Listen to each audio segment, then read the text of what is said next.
வணக்கம். நல்ல சுவையான குளியல் சாதம் அப்படி செய்கிறது பார்க்கலாம். அதுக்கு நான் கொஞ்சமாக மரக்கறி எடுத்திருக்கிறேன். இந்த காய்கள் எல்லாத்தையும் நன்றாக துப்புரவு செய்து கழுவி எடுத்துக்கொள்கிறேன். 150 கிராம் கத்தரிக்காயை எடுத்திருக்கிறேன். கத்தரிக்காயை கொஞ்சம் பெரிய துண்டுகளாகவே வெட்டி எடுத்துக்கொள்கிறேன். 150 கிராம் கறிமிளகாய் எடுத்திருக்கிறேன். கறிமிளகாயையும் பெரிய துண்டுகளாகவே வெட்டி எடுத்துக்கொள்கிறேன். 100 கிராம் கேரட் எடுத்திருக்கிறேன். கேரட்டின் சின்ன துண்டுகளாக வெட்டி எடுத்துக்கொள்கிறேன். உருளைக்கிழங்கு நான் சேர்க்கையில் உங்களுக்கு விருப்பமாண்டா நீங்கள் சேர்த்துக்கொள்ளலாம்.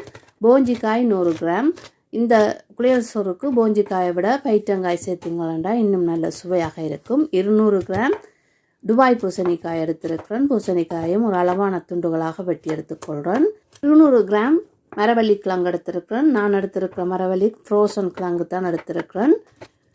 100 கிராம் பீட்ரூட்டையும் அளவான துண்டுகளாக வெட்டி எடுத்துக்கொள்கிறேன். குளியல் சாதத்துக்கு பீட்ரூட் விருப்பம் வேண்டாம் நீங்கள் சேர்த்துக்கொள்ளலாம். சேர்த்து செய்தீங்களென்றாலும் நல்ல சுவையாக இருக்கும். ஒரு தக்காளி பழம் அதையும் சின்னதாக வெட்டி எடுத்துக்கொள்கிறேன். 1.5 கப் பூநகரி மொட்டைக்கருப்பான அரிசி எடுத்திருக்கிறேன். அரிசியை நன்றாக கழுவி எடுத்துட்டு தேவையான அளவு தண்ணீர் விட்டு அவிய விட்டுக்கொள்கிறேன். நான் கூடுதலாக குளியல் சோறுக்கு குத்தரிசி பாவிக்கிறேன். நான் உங்களுக்கு குத்தரிசி விருப்பம் இல்லையண்டா சிவப்பு பச்சரிசியோ அல்லது வெள்ளை பச்சரிசியிலையும் நீங்கள் செய்து கொள்ளலாம். மூடி போட்டு அரிசி அரைப்பதம் அவியும் வரைக்கும் விட வேணும்.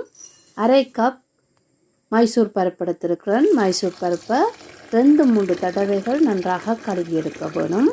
உங்களுக்கு மைசூர் பருப்பு விருப்பம் இல்லையண்டா உங்களுக்கு விரும்பின துவரம் பருப்பு அல்லது பாசி பருப்பு எது வேணுமென்றாலும் நீங்கள் சேர்த்துக்கொள்ளலாம்.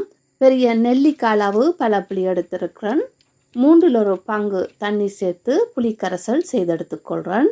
குளியல் சோறுக்கு தேங்காய் பால் தேவை. அதுக்கு 2 மேசைக்கரண்டி தேங்காய் பால் பவுடர், 1/3 பங்கு மெல்லிய சூடான தண்ணீர் சேர்த்து தேங்காய் பால் செய்தெடுத்துக்கொள்கிறேன். உங்கள்கிட்ட ஃப்ரெஷ்ஷாக தேங்காய் பால் இருக்குமெண்டா நல்லா கட்டிப்பால் சேர்த்து செய்து கொள்ளலாம். இப்போ அரிசி அரைப்பதத்துக்கு அவிஞ்சு வந்துட்டது. இனி கழுவி வச்சிருக்கிற பருப்பை சேர்த்துக்கொள்கிறேன்.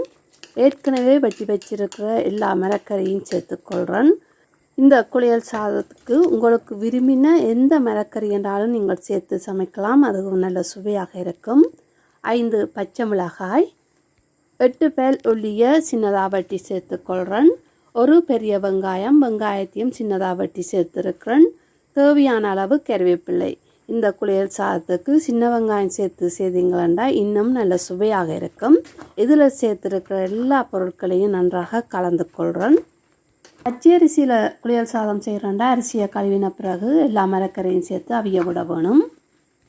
இவ்வாறு நன்றாக கலந்த பிறகு 1/2 தேக்கரண்டி மஞ்சள்தூள், தேவையான அளவு குழம்புத்தூள், உப்பு தேவையான அளவு சேர்த்து நன்றாக கலந்து கொள்கிறேன்.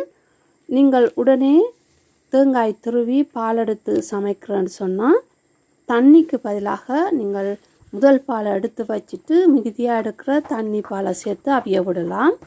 இந்த கிழங்கும் பூசணிக்காயும் நிறைய நேரம் எடுக்கும் அவியறதுக்கு நான் 3 கப் தண்ணீர் சேர்த்து நன்றாக கலந்து பூசணிக்காயும் கிழங்கும் நல்லா அவியும் வரைக்கும் விட்டுருக்கிறேன். நான் எடுத்திருக்கிற இந்த அளவு குறைந்தது 8 பேருக்கு போதுமான அளவாக இருக்கும். இப்போ பார்த்தீங்களா இதில் சேர்த்துருக்கிற பூசணிக்காய் கிழங்கு எல்லாமே நல்லா அவிஞ்சு வந்துட்டுது. இனி கரைத்து வச்சிருக்கிற புளிக்கரைசலை சேர்த்துக்கொள்கிறேன்.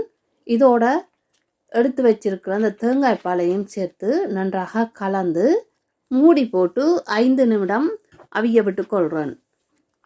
5 நிமிடத்துக்கு பிறகு குளியல் சாதம் இப்போ தயாராகிட்டுது. இந்த குளியல் சாதத்தை நீங்கள் பார்த்தீங்களா தண்ணி போல் இருக்கும். கொஞ்சம் நேரம் செல்ல குளியல் சாதம் நல்லா கட்டியாக வரும். குளியல் சாதம் இந்த பதத்துக்கு தான் செய்தெடுக்க வேணும். இப்போ நான் அடுப்பை ஆஃப் பண்ணிக்கொள்கிறேன். குளியல் சாதம் அப்பளம், மிளகாய், தயிர், ஊறுகாயோடு சேர்த்து சாப்பிட நல்ல சுவையாக இருக்கும். அதுக்கு நான் அப்பளமும் மிளகாயும் பழைய சோறில் செய்த வடகமும் பொரித்து எடுத்திருக்கிறேன். இந்த வடகம் எப்படி செய்கிறதுன்றதை யூடியூப்பில் அப்லோட் பண்ணியிருக்கிறேன். விருப்பமான நீங்கள் போய் பார்க்கலாம். இந்த குளியல் சாதம் செய்முறை பிடிச்சிருந்தால் நீங்களும் செய்து பாருங்கள். நன்றி.